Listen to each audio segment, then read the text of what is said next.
24 अगस्त के दिन शिखर धवन ने अपना इंटरनेशनल रिटायरमेंट अनाउंस किया, लेकिन इसके पहले ही हम ये जानते थे कि शिखर जल्द ही अपना रिटायरमेंट अनाउंस कर सकते हैं, क्योंकि वे काफ़ी टाइम से क्रिकेट फील्ड से दूर थे। उन्होंने अपना आखिरी इंटरनेशनल मैच दिसंबर 2022 में खेला था और इसके बाद से वे सिर्फ IPL खेल रहे थे। IPL 2024 में भी उन्होंने सिर्फ 5 मैचेस खेले और इसके बाद से वे इंजरी की वजह से एक भी मैच नहीं खेल पाए और आखिरी में उन्होंने अपना रिटायरमेंट अनाउंस कर ही दिया। लेकिन कई लोग शिखर की सैड एंडिंग के पीछे शुभमन गिल को दोषी ठहराते हैं। जनवरी 2019 में शुभमन गिल ने अपना इंटरनेशनल डेब्यू किया और इसके बाद से इंडिया के लिए उनकी फिनोमिनल परफॉर्मेंस की वजह से उन्हें नेक्स्ट विराट कोहली जैसे टाइटल दिए जाते हैं और वे इंडियन टीम के वाइस कैप्टन भी बन चुके हैं। सूर्य कुमार यादव ने 14 मार्च 2021 के दिन इंडिया के लिए अपना पहला मैच खेला था और इसके बाद से उन्होंने टीम को कई इंपॉर्टेंट मैचेस में जीत दिलाई और अब उन्हें इंडिया की T20 टीम का परमानेंट कैप्टन भी बना दिया गया है। इसके अलावा यशस्वी जायसवाल, रिंकू सिंह, ऋतुराज गायकवाड़ और अर्शदीप सिंह जैसे प्लेयर्स हैं जिन्होंने कोविड पैंडेमिक के बाद से इंप्रेसिव परफॉर्मेंस देकर इंडिया के ब्राइट फ्यूचर के साइंस दिए हैं। लेकिन एक तरफ जहां हमने यंग प्लेयर्स के राइज को देखा तो दूसरी तरफ शिखर धवन जैसे कई प्लेयर्स हैं जिनका करियर एक डाउनफॉल की तरफ गिरते चला गया। इन सभी प्लेयर्स के करियर में एक पॉइंट ऐसा था जब वे इंडियन टीम के लिए काफ़ी महत्वपूर्ण किरदार निभाया करते थे, लेकिन यंग प्लेयर्स के राइज और अपने ही बैड फॉर्म के चलते उनका करियर एक ऐसे मुकाम पर पहुंच चुका है जहां से ये उम्मीद लगाई ही नहीं जा सकती कि इन प्लेयर्स को एक बार फिर इंडिया की जर्सी में देखेंगे। इस लिस्ट में सबसे पहला नाम आता है चेतेश्वर पुजारा का। पुजारा ने 9 अक्टूबर 2010 के दिन ऑस्ट्रेलिया के अगेंस्ट एक टेस्ट मैच में अपना करियर शुरू किया था। शुरुआती फेज़ में एक स्टॉप स्टार्ट करियर के बाद अगस्त 2012 में उन्होंने इंडियन टीम में अपनी वापसी करी। न्यूजीलैंड के अगेंस्ट 159 रन्स की पारी खेली और यहाँ से एक के बाद एक इम्प्रेसिव परफॉर्मेंस देकर उन्होंने इंडियन टीम में अपनी एक परमानेंट जगह बना ली। अपनी डिफेंसिव बैटिंग अप्रोच और पेशेंस की वजह से उन्हें राहुल द्रविड़, जो कि द वॉल के नाम से जाने जाते हैं, उनके साथ कंपेयर किया जाने लगा। बैटिंग करते वक्त उनके पेशेंस को इस बात से समझा जा सकता है कि एक बार उन्होंने ऑस्ट्रेलिया के खिलाफ 202 रन्स की पारी खेली और इस इनिंग में उन्होंने 525 बॉल्स खेली। विराट कोहली की कैप्टनसी में जब इंडियन टीम टेस्ट मैचेस में डोमिनेट कर रही थी तो पुजारा उस टीम के इम्पॉर्टेंट मेंबर थे।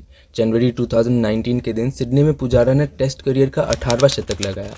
इसके बाद से उनकी फॉर्म लगातार गिरती चली गई। 14 दिसंबर 2022 को 1443 दिन के बाद पुजारा ने टेस्ट मैचेस में शतक लगाया।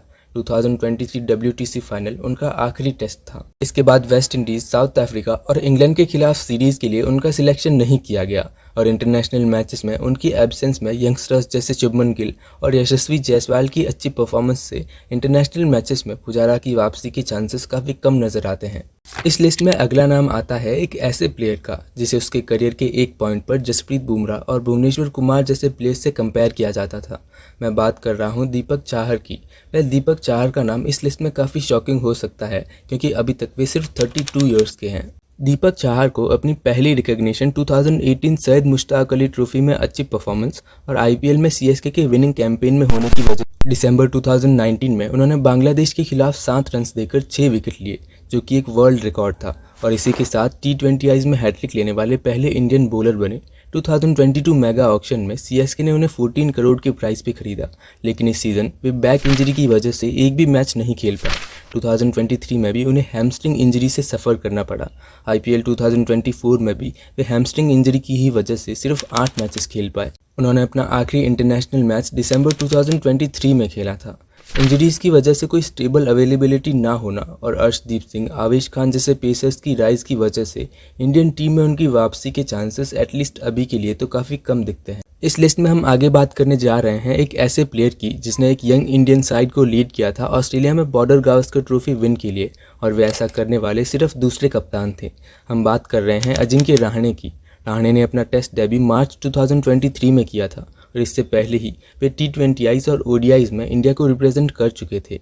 वे अपनी प्राइम फॉर्म में तब पहुंचे जब Indian test team Virat Kohli की कैप्टनसी में अपने पीक पर थी।